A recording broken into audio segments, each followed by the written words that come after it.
Yo everyone, and welcome back to my channel. So today I'm doing another makeup tutorial using the new Nude eyeshadow palette from Huda Beauty. I was just playing around with it again as I was yesterday when I did my last makeup tutorial, and I thought I'd show you guys another variation of how you could use it. A much more simpler look without any kind of cut creasiness, because let's be honest, most of us out there are quite simple when it comes to our makeup. When you follow YouTubers, a lot of the time you just watch it because it's cool to watch. However, there is no chance of you ever trying to recreate something that requires you using a million products and it's going to take you 4 hours in a day. We just watch it for fun. So that's why a lot of my makeup tutorials actually seem to be quite simple for your everyday gal that you can easily recreate in your own time, and are relatively simple and quite quick and easy as well. So I'm really loving this palette still. So all the products, or the majority of the products I'm using on my face today, are from Huda Beauty, again just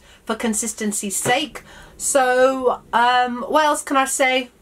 My necklace is from Primark, my earrings are quite old from ASOS, ring quite old from Topshop, and that's it. So I hope you guys enjoyed the video. Like, comment, make sure you subscribe, and I'll see you all soon. Bye. Hello everybody. So first off, I'm going to be priming my face using the Primark Primer Water, which is a very nice refreshing primer I like to use.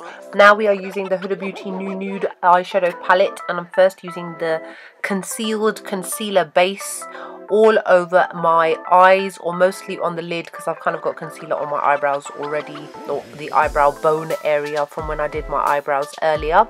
And then I'm going to be using the Huda Beauty Faux Filter foundation. My shade is in Baklava, and as this is a full coverage foundation, I like to just dot kind of one layer's enough amount, if that makes sense, all over my face. And then I like to blend it in with something like the Morphe M439 Deluxe buffer brush, because as it's a thick full coverage foundation, you need to have something which is like quite dense in order to blend out the thickness of the product. But I really quite have grown into liking this foundation over the past few months. I wasn't a big fan to begin with, but now I'm like, okay.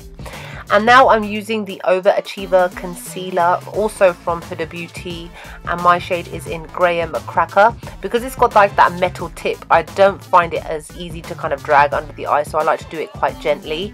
And then I'm applying the MAC Studio Fix concealer in the shade NC35. This gives me a bit more of a brightening effect, as Graham Cracker is slightly a bit too much of my own skin tone. So that way it kind of merges together to make my own perfect brightening concealing shade. And then I'm using my damp beauty blender to blend it all in, so that we are now starting to create kind of dimension on the face. These are the high points of my face that I want highlighted. Then I'm using the Easy Bake powder in the shade Blondie, also from Huda Beauty, to place it all in all the areas you saw me putting on the concealer using a Real Techniques contour brush. And then I like to leave it on for a couple of seconds before I gently brush it all off. This stops any of the concealer creasing and moving throughout the day. And then I'm using the same powder and a Sigma F30 large powder brush to set the foundation. It's got a slight yellow tinge, my powder has, so that it kind of melds into my natural skin color. Now let's move on to the palette, and the first shade I'm using is in the shade called Bear, and I'm using a Sigma E40 tapered blending brush just to set all over the eyes, followed by the Huda Beauty, I'm so tired of saying Huda Beauty, yeah, okay, Huda Beauty Pink Sands 3D highlighter palette, and I'm just applying that to the brow bone. I'm using the golden shade, as I like to, there isn't really a shade in the palette that I like to use on the brow bone itself. And now I am using the shade called Secret, and I am applying it backwards and forwards in the crease, building up that color to the intensity that I want using a Morphe M330 blending crease brush, blending it all out so that there are no harsh lines and into the highlighting shade above, followed by the shade called Teddy, and I'm using exactly the same brush and just going directly into the crease and then slightly dragging it upwards into the Secret shade so that it's got a nice amount of definition. And then I am using the shade called Floor. Is it Floor? No, it's called Raw. I can't read my own palette. I'm using a dense blending brush to go into the outer V area, and then I am dragging it inwards, and then just using that same previous Morphe brush to blend out any harsh lines. Now I am using the shade called Charmed, And I'm using my fingers to apply it in the first instance, as this is how you get the most intense coloured payoff. As you can see, it looks really rich and kind of like molten gold. And then I am using a Morphe M522 oval fluff brush just to blend around the edges where my finger can't get into because I've got longish nails. And then just again once more going over that to bring a little bit more intensity back. Then I'm using the shade called Teddy again, and we are using this on the lower lash line using a Sigma pencil brush just to tie the look all together. It's a really nice warm tone look we're going for today. And then I am using the shade called Crave. I'm using a MAC pencil brush to apply this to the tear duct so that it makes your eyes look a little bit more awake, a little bit more open. And then I'm using my NYC liquid liner as I always do, and I am applying a medium sized or medium thickness type of wing, flicking it out to complete the top of the eyes. Then I'm using my Rimmel Scandaleyes Kohl Kajal in the shade Black, as I always do. Look how small it is. That's how much you know that I use it every single day. Just applying this to the waterline, followed by the Revlon Mega Multiplier Mascara, which I am using all over my lashes to like separate them first and before I apply my falsies. And the ones I'm using today are the Huda Beauty Camille Easy Lash ones. These ones are a little bit more, they're not like long lengthwise, but they are long. No, that doesn't even make sense. As in, they're not as thick and wide as other lashes, but they're a little bit more easier to apply.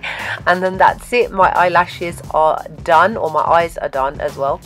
And now I'm using Anastasia Beverly Hills Saddle Powder Bronzer, and I am using a Morphe M405 contour blush brush to create some dimension to my face because it looked a little bit flat because of all the concealing and the powder. And then go around the nose area as well so that I've got a nicely contoured, more shapely nose. Then I'm using the Morphe M459 flat contour brush, and I'm carving out the areas where I applied the contour to give my face a lot more of a sharper, more defined look, and to tidy up the contour anywhere where I made a little bit of a mess, because I'm quite rough when I do that. Then I'm using the same contour brush by Real Techniques to brush all of the loose powder off so that everything looks nice. And look at how my face suddenly changed shape, you guys. And now I'm using Colourpop's Tulip To Quit blush, and I'm applying it with a Royal Langnickel blush brush, followed by the Golden Sands highlighter again by Huda Beauty and a Morphe M310 large fan brush to apply it to the cheekbones. It's a lovely pale golden colour, kind of like a fairy gold. Applying it to all the areas which I want highlighted. Then I'm using the lip contour from Huda Beauty in the shade Cheerleader. Her lip contours, or lip pencils even, are really good. They're some of my favourites as they're very creamy, and I like to apply a really thick amount before I blend my lips together. And then I'm going to be using Cheerleader matte liquid lipstick as well, which is a gorgeous kind of classic red kind of shade, very flattering, and like I think it would go well with all skin tones. So once I've applied that, I'm kind of just waiting for them to dry, so just give it a couple of minutes. And then I'm using the shade Socialite, which is like a golden sheerish metallic sort of liquid lipstick, but it blends in really nicely into normal liquid lipsticks. It gives it more of a sheen rather than a metallic look. Sometimes liquid lipsticks that are metallic don't always look so good, but this mixture I think looks great. And that's it. I hope you guys enjoyed the video. Like, comment, make sure you subscribe, and I'll see you all soon. Bye.